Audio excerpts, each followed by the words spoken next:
자, 우리가 지난 주일날 가인의 후손들과 함께 같이 타락해 버리는 우리 셋의 후손들에 관련해서 우리가 함께 말씀을 나눴습니다. 더 이상 가인의 후손, 셋의 후손 구분되어짐이 없이 이제는 다 섞여 버렸어요.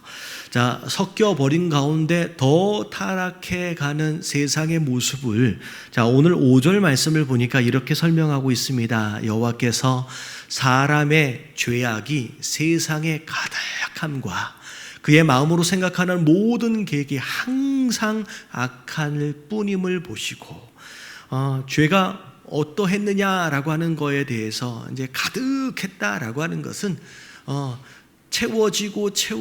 채워지는 가운데 더 이상 채워질 부분이 없을 만큼의 한계치를 넘어버린 거예요. 그리고 마음으로 생각하는 모든 계획이 항상 악하다, 이 표현은 어떻게 보면 더 이상 변화되어지거나 회복되어질 가능성이 없어 보이는 상황, 이젠 소망이 없는 그런 상황까지 되어버렸다라고 하는 것이 어쩌면 5절의 표현의 의미라고 생각할 수 있을 것 같아요. 그래서 결국은 7절을 보니까 심판을 위한 준비를 이제 시작하십니다. 자, 사람을 내가 지면에서 쓸어버리되 사람으로부터 가축과 기는 것과 공중의 새까지 그렇게 하리라 라고 물심판에 대하여 하나님이 이제 말씀을 하시고 이제 심판을 계획을 세우시죠. 근데 중요한 게 뭐냐면 오늘 8절의 말씀, 세상을 쓸어버릴 물심판에 대하여 계획을 세우셨지만 그러나 누구예요? 노아는 여호와께 은혜를 입었대요. 은혜를 입은 노아의 뒷이야기 스토리를 우리가 잘 알지요. 이 노아는 그 물심판 가운데서 구원을 받게 됩니다. 그리고 구원을 받았을 뿐만이 아니라 세상을 구하는 방주를 짓는 일에 쓰임을 받는 사람이 되어요. 그래서 오늘 말씀의 주제는 세상을 쓸어버리는 그 물심판의 상황 가운데서 노아라고 하는 사람은 과연 어떤 사람이었길래 하나님으로부터 은혜를 입었고 그리고 그 가운데서 또 구원을 받고 구원을 받았을 뿐만 아니라 세상을 구원하는 방주를 짓는 일에 쓰임을 받았을까? 과연 세상과 노아는 뭐가 달랐을까라고 하는 것이 오늘 말씀의 주제라고 생각하시면 될 것 같아요. 자, 첫 번째, 노아가 썩어버린 세상과 과연 뭐가 달랐을까? 어떻게 구원을 받았을까? 어떻게 은혜를 입었을까? 자, 이제 사실은 1번 같이 한번 읽어볼게요. 시작. 다 하나님의 은혜입니다. 사실 오늘 말씀 뒷부분은 분명히 세상과 노아는 달랐어요. 그래서 하나님께서 은혜를 주신 겁니다. 구원하신 거예요. 근데 노아가 어쩌다 구원을 받았느냐, 노아가 어떻게 해서 쓰임을 받았느냐라고 하는 질문에 답을 하려면 아마도 이 부분은 먼저 짚고 넘어가야 됩니다. 노아가 다르긴 했지만 노아의 어떤 행위나 노아의 어떤 잘난 부분으로 인하여 구원을 받았다라고 말하기 전에 사실은 노아는 하나님께 은혜를 입은 자예요. 자, 오늘 말씀의 내용도 8절에 그런 물심판을 계획하셨음에도 불구하고 8절에 보니까 그러나 노아는 여호와께 뭘 했대요? 은혜를 입었다라고 구체적으로 먼저 말씀이 시작이 됩니다. 자, 은혜라고 하는 단어의 뜻을 제가 여러 차례 말씀을 드렸기 때문에 익숙하게 좀 알고 계실 거예요. 제가 이제 같이 한번 읽어보면 좋을 것 같아요. 은혜 무슨 뜻이에요? 시작. 받을 만한 자격이 없는 자에게 거저 주시는 하나님의 선물. 여러분, 은혜는 바로 이런 거예요. 이 표현, 이 정의의 내용들 가운데 가장 중요하다라고 생각되어질 만한 두 단어가 뭐냐면 자격이라고 하는 단어와 거저 주셨다라고 하는 표현이에요. 하나님이 노아에게 허락하신 은혜, 사실 노아가 받을 만한 자격이 있었어요? 없었어요? 없었어요. 아무리 착하게 살았다라고 할지라도 썩어버린 그 세상 가운데서 구원을 받을 만한 그런 자격이 있었다라고 얘기할 수는 없다는 것이죠. 자격이 없는 자예요. 그리고 심지어 노아가 무엇인가를 한 게 아니래요. 그냥 거저 주셨대요. 마치 선물처럼. 노아가 그렇게 하나님이 자격이 없었음에도 불구하고 거저 주신 선물처럼 구원을 또 받고 또 쓰임을 받았던 것처럼 사실 우리도 바로 그런 자의 모습입니다. 그래서 에베소서 2장 8절부터 9절까지의 말씀을 보면 은혜에 대해서 이렇게 설명을 하고 있어요. 같이 한번 읽어봅니다. 시작. 너희는 그 은혜에 의하여 믿음으로 말미암아 구원을 받았으니 이것은 너희에게서 난 것이 아니요 하나님의 선물이라. 행위에서 난 것이 아니니 이는 누구든지 자랑하지 못하게 함이라. 네, 구원을 받았다라고 하는 거, 믿음으로 말미암아라고 하는 이 표현은 행위의 반대말이에요. 다시 말하면 무엇인가를 한 게 없었다는 얘기예요. 그래서 이 구원은 은혜에 의하여 주어진 거, 다시 말하면 하나님이 주신 선물과 같은 것이다 라고 분명히 설명하고 있습니다. 그리고 부가적으로 구절을 보니까 행위에서 난 게 아니다.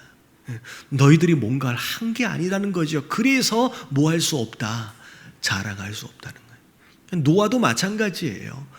내가 그동안 어떻게 살았으니까, 아니면 내가 뭔가를 했으니까 라고 구원받은 것에 대하여, 쓰임받은 것에 대하여 노아 또한 자랑할 수 없을 거예요. 우리도 마찬가지예요. 여러분 다 하나님의 은혜인 줄로 믿습니다. 네. 자, 근데 그럼에도 불구하고 그래도 노아가 세상과, 썩어버린 세상과 뭔가 다른 것이 있지는 않았을까? 제가 그런 표현을 써요. 하나님께서는 누구나 사용하실 수 있지만 아무나는 아니다라는 거. 은혜도 마찬가지일 것 같아요. 노아가 그 아무나가 아닐 수 있는 그 어떤 다른 부분이 있지는 않았을까라고 하는 것이 지금 그 다음 말씀의 내용입니다. 자, 이 내용들을 통해서 어찌 보면 우리가 노아처럼 은혜를 입을 수 있는 어떤 우리의 삶의 기준이 무엇일까를 돌아보시고 노아처럼 그렇게 살아갈 수 있는 저와 여러분들 되시길 주님의 이름으로 축원합니다. 자, 세 가지인데요. 세 가지인데, 자, 이 세 가지를 하나로 묶어서 설명을 하면, 자, 이렇게 표현이 될 수 있을 것 같아요. 자, 2번 같이 한번 읽어봅니다. 시작. 노아는 그럼에도 불구하고의 삶을 살았다. 노아의 삶을 한마디로 좀 정리를 해보면 그럼에도 불구하고의 삶이라는 거죠. 자, 설명을 해보면, 자, 오늘 말씀을 잘 들여다보면 두 종류의 사람들이 있습니다. 자, 어떤 종류의 사람들이냐? 첫 번째는 방주를 만드는 사람이 있고요. 두 번째는 홍수를 만드는 사람이 있어요. 뭔가를 만드는데 누군가는 방주를 만들고 누군가는 홍수를 만들어요. 첫 번째 보면 홍수를 만드는 사람들의 특징들, 5절에도 나오고 12절에도 나오고, 생각하는 모든 것들이 항상 악해요. 하는 일마다 모든 것이 다 썩었어요. 어떻게 보면 그들의 타락상, 그들의 부패함, 그러면 이들의 이 죄가 결국은 홍수를 만들어 갑니다. 하나님이 참고 기다리시다가 결국은 그들의 죄악으로 인하여 결국 홍수 심판이 결정이 되잖아요. 근데 어느 한쪽에서는 이렇게 홍수를 만들고 있는 사람들이 있는가 하면 또 어느 한쪽에서 노아는 뭘 만들어요? 그 홍수 가운데서 구원을 의미하는 이 방주를 만들고 있다는 거죠. 과연 홍수를 만드는 저들과 방주를 만드는 노아는 뭐가 달랐을까? 자, 첫 번째 같이 한번 읽어볼게요. 다 같이 시작. 그럼에도 불구하고 하나님과 동행한 사람. 자, 그럼에도 불구하고예요. 자, 성경을 보면 9절에 노아에 대해서 이렇게 설명을 합니다. 자, 노아는 어떤 사람이래요? 의인이래요. 당대의 완전한 자래요. 그가 하나님과 동행했대요. 제가 질문 하나를 할게요. 여러분, 세상에 의인이 있어요, 없어요? 여러분, 세상에 완전한 사람이 있을까요, 없을까요? 여러분, 로마서 3장 10절 말씀을 보면 기록한 바 의인은 없나니 하나도 없대요. 여러분, 신약 성경에 보니까 의인이 없다라고까지 이야기되어지는데 그 와중에 구약에서는 노아를 뭐라고 표현하고 있냐면 의인이라고 표현함과 동시에 심지어 결점이 없다라고 이야기하는 완전한 자라는 표현까지를 쓰고 있습니다. 저는 이런 표현을 보면서 좀 뭐가 안 맞는 거 아닌가라는 생각을 하게 되면서 동시에 그런 생각을 해요. 신약에는 의인이 없다라고까지 이야기를 하고 있는데 구약의 노아를 향하여서는 의인이다, 심지어 완전한 자다라고까지 평가되어지는 것으로 봐서는 노아는 보통 사람이 아닌 거예요. 여러분, 이때 당시 어떻게 보면 이렇게 설명하면 될 것 같아요. 여러분, 죄가 문화가 되어버렸어요. 그래서 마치 공기처럼 어쩔 수 없이 마셔야만 하는 상황이 되어버렸고, 그리고 마시면서 익숙해져 버려요. 여러분, 이게 문화거든요. 근데 중요한 건 그럼에도 불구하고예요. 남들이 다 그렇게 사는 것, 그게 당연한 것처럼, 그게 자연스러운 것처럼 그렇게 살아가고 있음에도 불구하고 오늘 말씀을 보니까 그럼에도 불구하고 노아는 하나님과 뭐하던 자였다? 동행하던 자였다는 거예요. 이게 정상인 것처럼, 그게 당연한 것처럼 말하고 있는 세상 가운데서 딱 한 사람이라고 할지라도 나는 그래도 하나님과 동행하겠다라고 그 더러운 세상 안에서 몸부림치던 사람이 바로 노아의 삶이었다라는 거죠. 그래서 성경은 노아를 그렇게 평가하는 거예요. 그 썩어버린 세상 가운데서라도 딱 한 사람, 그래도 나랑 동행하려고 몸부림쳤던 그 노아, 그 사람을 향하여 의인이라고, 완전한 자라고 평가하고 있다라는 거예요. 여러분, 우리가 우리 입으로 얘기합니다. 세상이 썩었다고, 세상이 부패하다고. 그러면서 우리가 얘기하죠. 다 그렇게 산다고. 근데 그런 상황 가운데서 어쩔 수 없이 그럴 수밖에 없었다라고 하는 핑계와 변명과 타협으로 살아갈 것이 아니라, 여러분, 노아처럼 그럼에도 불구하고 단 한 사람, 나라도 그 하나님과 동행하기 위해서 몸부림칠 줄 아는, 여러분, 그런 신앙인이 되어지시길 주님의 이름으로 축원합니다. 자, 그리고 두 번째, 자, 노아는 또 어떤 삶을 살았느냐 같이 한번 읽어봅니다. 시작. 그럼에도 불구하고 온전히 순종했던 사람. 자, 히브리서에 보면 노아에 대하여 또 이렇게 설명을 하고 있어요. 자, 11장 7절 말씀 같이 한번 읽어봅니다. 시작. 믿음으로 노아는 아직 보이지 않는 일에 경고하심을 받아 경외함으로 방주를 준비하여. 아직 보이지 않는 일에 경고하심을 받았대요. 아직 보이지 않는 일이다라고 하는 게 뭘까? 누군가는 그런 말씀을 하시더라고요. 노아 시대 이전에는 비가 없었다고. 그래서 어떻게 보면 아마 노아는 비를 한 번도 보지 못한 자로 이제 비를 이제 경험하게 된다라고 이제 이야기를 하시더라고요. 성경의 앞에 보면 뭐 안개가 땅을 적셨다, 막 이렇게 이런 이야기들이 나옵니다. 근데 또 어떤 분들은 또 그렇지 않다라고 또 논쟁을 하시더라고요. 근데 최소한 비가 내렸든 내리지 않았든 그걸 떠나서 비가 너무 많이 내려가지고 전 세계를 다 덮을 정도의 홍수가 난 적이 있어요, 없어요? 왜냐면 그렇게 비가 내려 본 적이 없잖아요. 그러니까 그 얘기예요. 한 번도 본 적이 없는데, 경험해 본 적이 없는데, 그런 일에 대하여 하나님이 경고를 하셨대요.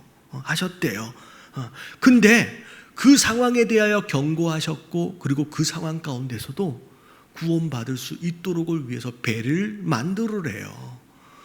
여러분, 이 방주의 이제 다음 주에 내용을 보면 방주의 사이즈가 나와요. 여러분, 사이즈를 계산을 해보니까 여러분 축구장보다 커요. 여러분, 그 큰 배 한 번도 본 적이 없는데, 여러분, 그 배를 만들으래요. 여러분, 노아가 그런 배를 만들어 본 적이 없을 거 아니에요. 근데 사실은 하나님의 경고, 하나님의 명령의 내용들을 쭉 보면, 이러면 이해가 되어질 만한 부분이 요만큼도 없어요. 근데 그럼에도 불구하고요, 비를 비롯해서 홍수까지, 그리고 방주까지의 명령을 쭉 보면 이해되어질 만한 곳이 요만큼도 없음에도 불구하고 노아는 순종했대요. 여러분, 이해가 되어져서 움직인 게 아니에요.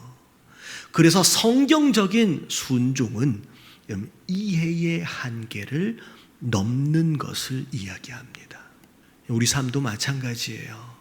우리가 신앙생활 하다 보면 특별히 하나님이 어떤 부분에 대하여 기대하시고 요구하시고 명령하신 부분들, 또 어떤 부분들은 이해가 될 수도 있지만 어떤 부분들은 이해되지 않는 부분들이 많이 있습니다. 오히려 그게 더 많을 수 있어요. 그럴 때 여러분, 고민하지 마시고 여러분, 그게 하나님 명령이시기 때문에 여러분, 이해의 한계를 초월하여 움직이는 여러분 순종의 사람들 되어지시길 주님의 이름으로 축원합니다. 자, 마지막 세 번째, 자, 같이 한번 읽어볼게요. 다 같이 시작. 그럼에도 불구하고 포기하지 않는 사람. 여러분, 노아가 방주를 몇 년 동안 지었느냐라고 하는 부분에 대해서도 논쟁이 좀 있더라고요. 자, 하나님이 심판을 작정하셨음에도 불구하고 120년의 기한을 두셨습니다. 그러다가 자, 노아를 선택하시고 방주를 짓는 일을 지금 준비하시는데, 노아가 셈, 첫 번째 아들을 낳은 나이를 계산을 쭉 해보니까 실제로 노아가 방주를 지은 기간을 대략적으로 좀 산출해 보니까 한 80년 정도에서 100년 가까이, 그 정도 지었다라고 이제 이야기를 하더라고요. 근데 사실 이 사이즈를 보면 축구 경기장보다 훨씬 더 큽니다. 근데 그걸 몇 명이서 지어야 돼요? 많은 사람들이 동원이 되는 게 아니에요. 어찌 보면 80년이라는 시간이 너무 짧을 수도 있었을 거예요. 굉장히 서둘러야만 했을 수도 있을 겁니다. 왜냐하면 8명의 가족, 그러니까 노아와 그의 아내, 그리고 3 아들이 있었고 그 3 아들의 며느리까지.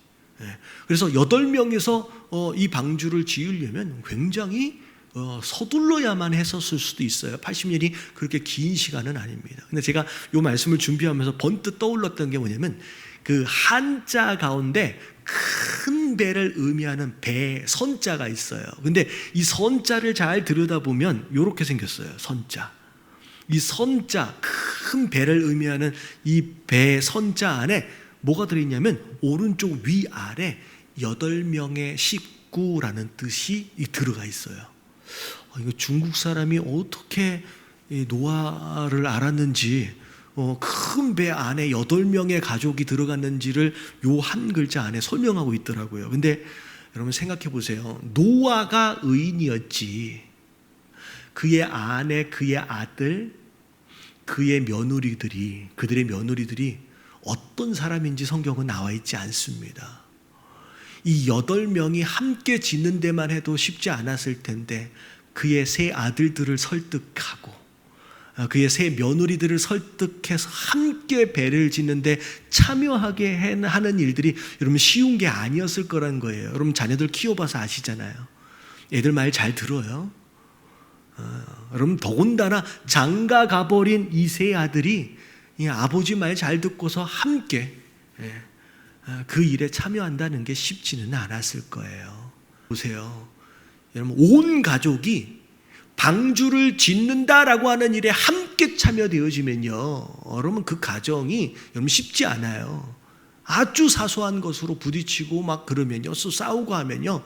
제가 그냥 느끼기에 제가 영화를 만약에 만든다라고 한다면 어느 순간에는 노아 혼자 앉아가지고 고르고 있었을 거예요. 왜냐하면 큰아들하고 싸워가지고 셋째 아들하고 또 싸워가지고 또 와이프랑 또 싸워가지고 여러분 이게 쉬운 일이 아니에요. 그럼에도 불구하고 중요한 건 그 방주를 결국은 완공해냅니다. 다시 말하면 수많은 어려움과 수많은 방해들, 포기할 수밖에 없는 상황의 일들이 그렇게 많이 일어났었을지라도 결국은 끝까지 노아가 포기하지 않았다라고 하는 게 중요해요. 자, 그래서 갈라디아서 6장 9절 말씀 같이 한번 읽어볼게요. 시작. 우리가 선을 행하되 낙심하지 말지니 포기하지 아니하면 때가 이름에 거두리라. 우리가 선을 행하되 이 선은 결국은 순종했단 얘기예요. 그래, 하나님이 이걸 원하시지. 그래, 한번 해봐야지. 라고 나름 마음을 먹고 결단해서 순종을 했는데, 자, 그 다음 말씀이 뭐예요? 낙심하지 말지니. 여러분, 성경이 낙심하지 말라라고 이야기하는 것은 결국 무슨 얘기냐면 순종을 했음에도 불구하고 실망할 일이 일어난다는 얘기예요. 심지어 포기하지 아니하면이라는 표현은 포기하고 싶은 상황들이 일어난다는 거예요. 근데 중요한 것은 뭐냐면은 그럼에도 불구하고 끝까지 낙심하지 않고 그럼에도 불구하고 끝까지 포기하지 아니하면 자, 뭐가 일어나요? 때가 이름에 결국 거두게 된대요. 자, 누가 열매를 거둬요? 포기하지 않는 자가 결국 열매를 거둬요. 자, 노아의 삶은 그럼에도 불구하고의 삶이었어요. 자, 지금 코로나로 인하여 여러 가지 삶 속에 어렵고 불편하고 힘든 일들이 많이 있습니다. 그런 생각을 해봤어요. 10년 뒤에, 한 20, 30년 뒤에 2020년도, 2021년도를 회상하고 추억할 때가 올 것 같아요. 사진들 이렇게 보잖아요. 너무나도 분명하잖아요.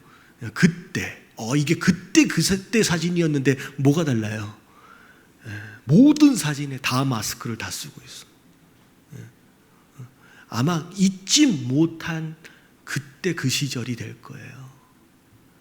그럴 때 앞으로 30년 뒤, 몇 년 뒤가 될지 이때를 기억하고 회상할 때 그때 그렇게 어려웠었는데 그때 정말 힘들었었는데 그래서 어쩔 수 없었다라고 핑계, 변명, 타협해버리는 삶이 아니라 그때 그렇게 어렵고 힘들었음에도 불구하고 그럼에도 불구하고 나는 노아처럼 우리는 노아처럼 우리 교회는 노아처럼 하나님과 동행하려고 그렇게 몸부림쳤었고 그 중에 하나가 미라클 모닝이에요. 미라클 모닝.